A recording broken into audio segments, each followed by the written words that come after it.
অর্থনীতির সব সূচকেই চাপে থাকায় আসছে অর্থবছরের ৬.৫% জিডিপি অর্জন ও মূল্যস্ফীতি ৬.৫-৭% নামিয়ে আনতে সরকারের লক্ষ্য অর্জন কঠিন হবে বলে মনে করেন Centre for Policy Dialogue CPD.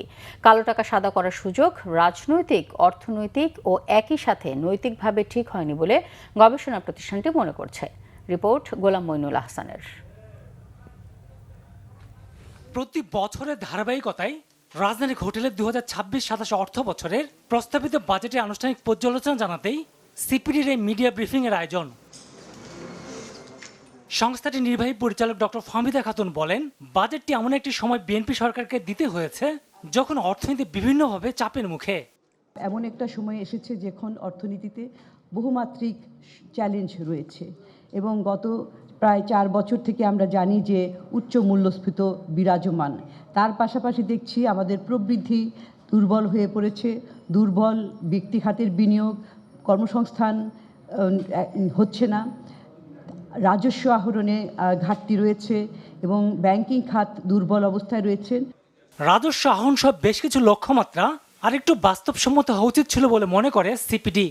সুতরাং বাস্তবায়নের যে চ্যালেঞ্জটা, সেই চ্যালেঞ্জটার প্রথম কথা হলো যে ভিত্তিটা ধরা হয়েছে, সেই ভিত্তিটা কিন্তু ধরা হয়েছে যে চতুর্থ কোয়ার্টারে চলমান অর্থ বছরে একটা চাঞ্চল্যকর একটা পরিস্থিতি সৃষ্টি হবে যখন নাকি আমাদের প্রবৃদ্ধির মাত্রা হঠাৎ করে বেড়ে যাবে, আমাদের ইনফ্লেশনের মাত্রা হঠাৎ করে কমে যাবে, আমাদের প্রাইভেট সেক্টরের যে ক্রেডিট গ্রোথ রেট সেটা হঠাৎ করে বেড়ে যাবে, আমাদের যে সম্পদ আহরণ সেটা হঠাৎ করে বেড়ে যাবে।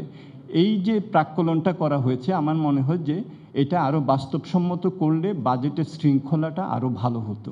বরাবরের মতো বাজেটে কালো টাকা সাদা করার সুযোগের বিরুদ্ধে সিপিডির অবস্থান তুলে ধরেন। যতবারই কালো টাকা সাদা করার স্কোপ দেওয়া হয়েছে তার থেকে সরকারের কাছে আয় খুবই কম আসছে, বরং এটা একটা অন্যদের জন্য এটা একটা মরাল হ্যাজার্ড সৃষ্টি করে থাকে। সেই জন্য আমরা বলেছি যে এটা অর্থনৈতিকভাবে এটা যুক্তিসঙ্গত না, এটা নৈতিকভাবেও এটা কাম্য না। বিনিয়োগ সহ অর্থনৈতিক গতিশীলতা সরকারের গ্যাস বিদ্যুৎ নিশ্চিত করার উপর অনেকটা নির্ভর করছে বলেও মনে করে সিপিডি। গোলাম মইনুল আহসান, বাংলা ভিশন, ঢাকা।